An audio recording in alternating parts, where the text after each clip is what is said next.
আজকের এই ভিডিওতে আমরা সৌদি আরবের টেইলার ভিসা অথবা দর্জি ভিসা নিয়ে আলোচনা করব। আপনারা যারা বাংলাদেশ থেকে দর্জি ভিসা অথবা টেইলার ভিসায় আসতে চান বা আসার জন্য মন মানসিকতা তৈরি করেন, কিন্তু আপনারা জানেন না যে এই ভিসায় কী বিষয়ে আসতে হবে বা কী কী সুযোগ সুবিধা পাবো, সেখানে গিয়ে কাজ করতে পারবো কিনা অনেকেই কিন্তু ভয় পায়। আজকের এই ভিডিও দেখার পরে আপনার সমস্ত ডাউট ক্লিয়ার হয়ে যাবে এবং আজকের এই ভিডিওটি দেখার পরে আপনি সৌদি আরবের দর্জির পেশা অথবা টেইলার পেশা নিয়ে সমস্ত কিছু জানতে পারবেন। তাহলে অবশ্যই সম্পূর্ণ ভিডিওটি ধৈর্য ধরে দেখবেন এবং যারা যারা আমার চ্যানেলে নতুন আছেন অবশ্যই চ্যানেলটি সাবস্ক্রাইব করে পাশে থাকা বেল আইকনটি বাজিয়ে দিবেন। তো বন্ধুরা, প্রথমেই বলে নিচ্ছি, সৌদি আরবে যে টেইলার ভিসা এটা কিন্তু পূর্বে এক সিস্টেম ছিল, কিন্তু বর্তমানে কিন্তু এই নতুন সরকার আসার পরে কিন্তু সিস্টেমটা পুরোটাই চেঞ্জ হয়ে গেছে। আপনারা যারা ইউটিউবে আগের ভিডিও দেখেন তারপরে তারা কিন্তু এখনকার সিস্টেম অনুযায়ী কিন্তু সেগুলো পাবেন না। তো দেখেন, পূর্বে কিন্তু আমেল মানজিল ভিসা বা ফ্রি ভিসা এসে সৌদি আরব দর্জির কাজ করতে পারতেন, কিন্তু বর্তমানে কিন্তু এটা সম্ভব না। তো অনেকে প্রশ্ন করে যে ভাই, দর্জির কাজে এখন বর্তমান পরিস্থিতি কি? আমি অবশ্যই কি বিষয়ে আসবেন এটা ভিডিওতে জানাবো, অবশ্যই সম্পূর্ণ ভিডিওটি দেখতে থাকুন। অনেকে চিন্তা ভাবনা করেন বা অনেকে প্রশ্ন করেন যে ভাই, সৌদি আরবে টেইলার ভিসায় কীভাবে যেতে পারবো বা সেখানে গিয়ে কাজ করতে পারবো কিনা। তো দেখেন, সৌদি আরবে কিন্তু অনেক সিস্টেম রয়েছে। একটা হচ্ছে মহিলাদের আপনার কাজের জন্য যেখানে আসা হয়, অর্থাৎ দোকানে, এবং আরেকটি হচ্ছে আপনার পুরুষদের যেখানে কাপড় তৈরি করা হয় সেটা। তো দেখেন, মহিলাদের কাপড় যেখানে তৈরি করা হয় এটার দোকানের নিয়মকানুন, দোকানের কাগজপত্র এবং দোকানের আপনার কাজ করার বয়সসীমা কিন্তু অন্যরকম। আপনার পূর্বে কিন্তু নিয়ম ছিল যে 40 বছর বয়সী হতে হবে আপনার যদি মহিলাদের কাজের জন্য আর কি সৌদি আরব টেইলার বিষয়ে আসছেন। কিন্তু বর্তমানে কিন্তু আপনার এই নিয়মটা নেই। এখন আপনি যে কোনো বয়সে, অর্থাৎ সৌদি আরবের যে বয়সসীমা এটাতে হলে আপনি আসতে পারবেন। তবে এক্ষেত্রে আপনার অবশ্যই ভিসাটা হতে হবে টেইলর ভিসা। আপনারা যারা বাংলাদেশে দর্জির কাজ করেন, যাদের অভিজ্ঞতা আছে, তারাই কিন্তু শুধুমাত্র দর্জির কাজে আসবেন। কেননা এখানে ওই 1 মাস 2 মাস কাজ কাজ শিখলাম তারপরে সৌদি আরব দর্জির কাজে আসলাম, এটা কিন্তু হবে না। কেননা এখানে আসার পরে আপনাকে কিন্তু কাজের পাশাপাশি ভাষারও দক্ষতা থাকতে হবে। প্রথম অবস্থায় আপনি যেহেতু ভাষা পারেন না, তো আপনার আপলাইনে, অর্থাৎ আপনার উপরে যারা কাজ করবে তারা ভাষা নিয়ে আপনার কোনো টেনশন করতে হবে না, তারা কিন্তু কাজগুলো দিবে। কিন্তু আপনার যে কাজটা, এই কাজটা কিন্তু আপনার খুব মন দিয়ে করতে হবে। আপনি যে কোনো কাজই করেন না কেন, আপনার সব কিছু কিন্তু ভালোভাবে করতে হবে। বাংলাদেশে যারা আপনার কাপড় তৈরি করতে পারেন, তাদের কিন্তু এখানে এসে কোনো প্রবলেম হওয়ার কথা না। আপনারা কোনো প্রকার চিন্তা করবেন না। অনেকেই ভাই ভয় পায়, আমি যদি কাপড়ের কাজ জানি তো আমি সৌদি আরব কাপড়ের কাজে আসব, এটা নিয়ে কিন্তু অনেকেই ভয় পায়। আপনারা যারা কাপড় বানাতে পারেন বা বাংলাদেশে কাটিং করেন, সেলাই করেন, তারা কিন্তু সৌদি আরবে দর্জির ভিসায় আসতে পারেন এবং এই পেশাটা কিন্তু অনেক ভালো একটা পেশা। কেননা এখানে কিন্তু বেতনও অনেকটাই বেশি এবং এখানে কিন্তু কাজকর্মের অনেকটাই ভালো। তো দর্জি দোকানের সিস্টেমটা আপনারা একটা আপনার এগুলো বেশিরভাগই মালিকানা হয়, সৌদি কফিলের আন্ডারে হয়। তো এখানে আসার পরে আপনি যার মাধ্যমে আসবেন, অর্থাৎ আপনাকে যদি কেউ ভিসা দেয়, বিশেষ করে সৌদি আরব থেকে যারা ভিসা দেয়, তো এই ভিসাগুলোতে যারা আপনারা আসবেন তারা হয়তো বা বেতন হিসেবে কাজ করবেন। অবশ্যই বেতন হিসেবে কাজ করতে হবে প্রথম অবস্থায়, কিন্তু পরবর্তীতে আপনি কিন্তু চাইলেই একটা কফিলের আন্ডারে চলে যেতে পারবেন বা আপনারা এক্সিটে গিয়ে বাংলাদেশ থেকে আবার এসে তারপর নিজস্ব দোকান নিতে পারবেন কফিলের মাধ্যমে, আপনি কফিলকে ফয়দা দিয়ে। এটারও সিস্টেম রয়েছে। তো এখানে বর্তমানে যারা সৌদি আরব কাজ করে তাদের কিন্তু অনেক অভিজ্ঞতা হয়ে গেছে।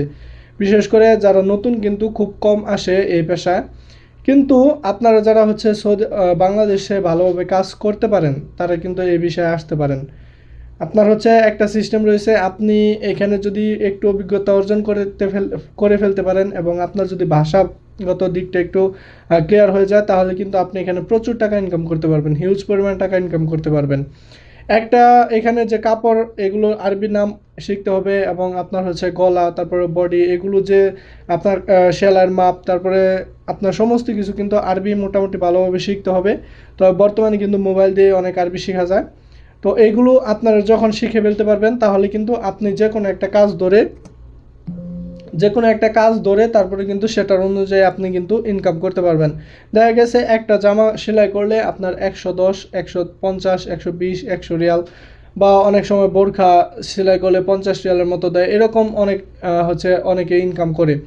তো দেখেন এভাবে কিন্তু আপনার হচ্ছে দর্জি কাজে ইনকামের সিস্টেমটা। তবে এখানে আপনারা যারা নতুন অবস্থায় আসবেন তারা অবশ্যই আপনার হচ্ছে কেউ না কারো হচ্ছে আন্ডারে কাজ করবেন, সেখানে কিন্তু আপনার বেতন হিসেবে কাজ করতে হবে। তো দর্জি কাজে আপনার বেতন কীরকম পাবেন এটা একটু ধারণা দেওয়ার চেষ্টা করি। দেখেন বর্তমানে যে সিস্টেম, এই সিস্টেম অনুযায়ী আপনি যদি কারো আন্ডারে কাজ করেন এক্ষেত্রে আপনি 1500 থেকে 1800 রিয়াল স্যালারি কিন্তু বেসিক স্যালারি পেয়ে যাবেন। এক্ষেত্রে আপনার কিন্তু ওভার টাইমের সিস্টেম আছেই, কেননা এই কাজগুলোতে কিন্তু প্রচুর চাপ, প্রচুর কাস্টমারের ভিড় এবং কাজের কোনো শেষ নেই। আপনাকে কিন্তু কাজ করতে হবে বাধ্যতামূলক। আপনি যত কাজ করবেন তত ইনকাম বেশি পাবেন, এটা হচ্ছে সিস্টেম। দেখা গেছে আপনার ঈদ মৌসুমে, তারপর হচ্ছে আপনার রমজান সিজনে অনেক অনেক ভিড় থাকে। সৌদিদের কিন্তু আপনার হচ্ছে যে ইসলামিক যে ইয়াগুলা হচ্ছে সরকারি ছুটির দিন, এইগুলোতে কিন্তু অনেক অনেক মানুষ হচ্ছে এই দর্জির কাজে দর্জির দোকানে ভিড় লাগিয়ে থাকে। তো আপনারা হচ্ছে চাইলে কিন্তু দর্জির কাজে আসতে পারেন। দেখা গেছে ছোট ছোট আপনার হচ্ছে সৌদি আরবের যে ছেলেদের যে তুপ যেগুলো বানানো হয়, জুব্বা যেগুলো বলা হয়, আপনারা বাংলাদেশে যারা পাঞ্জাবি বা জুব্বা বানাতে পারেন এক্ষেত্রে কিন্তু আপনারা এখানে আসতে পারেন। আপনারা দেখা গেছে একটা জুব্বার কোনো অংশ একটু সেলাই করার প্রয়োজন, ওরা সাধারণত সেলাই করে না, তারপরেও আর কি আমি আপনাদের ধারণা দেওয়ার চেষ্টা করতেছি। বেশিরভাগ ওরা নতুন তৈরি করে, তারপরেও যেগুলো হচ্ছে একটু ছোটোখাটো কাজ সেগুলোতে আপনি 10 রিয়াল 20 রিয়াল ইজিলি ইনকাম করতে পারবেন, এরকম সিস্টেম আপনার সৌদি আরবে। তবে এখানে কথা হচ্ছে আপনি যত ভালো জায়গায় পড়বেন তত হচ্ছে আপনার ইনকামটা বেশি হবে। এখন অনেকেই প্রশ্ন করেন যে ভাই এটা কি বিষয়ে আসবো। তো দেখেন আপনি প্রথম অবস্থায় যদি এখন বর্তমানে যে লুট আনলুট সিস্টেম, আপনি যদি কারো মাধ্যমে আসেন বা আপনি হচ্ছে কোনো কফিলের আন্ডারে আসেন তাহলে আপনি অবশ্যই লুট আনলুট বিষয়ে আসতে হবে। এটা আপনার দালাল বা এজেন্সি আপনাকে লুট আনলুট বিষয়ে পাঠাবে। এখানে আসার পরে তারপরে হচ্ছে আপনাকে কাফেলা করে নেবে। কিন্তু আপনি যদি সরাসরি টেইলার বিষয়ে আসতে পারেন, আপনার যদি কোনো সার্টিফিকেট থাকে কারিগরি প্রশিক্ষণের ক্ষেত্রে, তাহলে আপনি কিন্তু সরাসরি টেইলার বিষয়ে আসতে পারেন। যদি সরাসরি টেইলার বিষয়ে আসতে পারেন এক্ষেত্রে কিন্তু আপনার বেতনটা অনেক বেশি হয়ে যাবে। তো আশা করি বিষয়টি বুঝতে পেরেছেন। অনেকে প্রশ্ন করে যে ভাই টেইলার বিষয়ে গেলে আমি কি ইনকাম করতে পারবো কিনা, বা আমার থাকা খাওয়া সমস্ত সুযোগ সুবিধা কীরকম হবে। দেখেন এখন বর্তমানে যে সৌদি আরবের পরিস্থিতি, আপনার বাইরে কাজে চিন্তা না করাটাই ভালো, কারণ বাইরে কিন্তু কোনো কাজ নেই। যার কারণে কিন্তু আমার অপিনিয়নে, আমার মতে এই সৌদি আরবের দর্জির কাজটা একদম পারফেক্ট, কারণ এখানে বাইরে কাজে কোনো টেনশন নেই। আপনি যতক্ষণ কাজ করেন, দোকানের ভিতরে কাজ করবেন, আপনার যত কাজ আসবে আপনার ইনকামটা বেশি হবে। মানে একটা ব্যবসা সিস্টেম, এটা একটা ব্যবসায় একটা, কিন্তু আপনি কারো আন্ডারে কাজ করেন বা নাই করেন এই ক্ষেত্রে কিন্তু আপনার ইনকাম হবে ইনশাল্লাহ। তো আপনি নতুন অবস্থায় আসার পরে সৌদি আরবে বা যে কোনো দেশে একটু প্রথম অবস্থায় 2-1 মাস একটু কষ্ট হবেই, কিন্তু আপনি যদি আপনার কোনো নিজস্ব লোকের মাধ্যমে আসতে পারেন বা আপনার এখানে কোনো আত্মীয় স্বজন বা সৌদি আরব যারা কাজ করে তাদের মাধ্যমে যদি আসতে পারেন এক্ষেত্রে কিন্তু আপনি তাদের থেকে একটু সাপোর্ট পাবেন, এক্ষেত্রে আপনার জন্য ভালো হয়। তো আশা করি বিষয়টি বুঝতে পেরেছেন। এবং এক্ষেত্রে আপনারা ভিসার দাম কত পড়বে অনেকে জিজ্ঞাসা করেন। তো ভিসার দাম হচ্ছে আপনার এক এক ভিসার এক এক রকম, তবে আপনি 4 লক্ষ 5 লক্ষ টাকার মধ্যে ইনশাল্লাহ আসতে পারবেন, এটা হচ্ছে দালালদের ইয়া অনুযায়ী। তো যাই হোক, আপনি কিন্তু সৌদি আরবের দর্জি কাজে যারা আসতে চান তারা ভয় না পেয়ে ইনশাল্লাহ ভিসাতে আসতে পারেন, কোনো প্রবলেম নেই।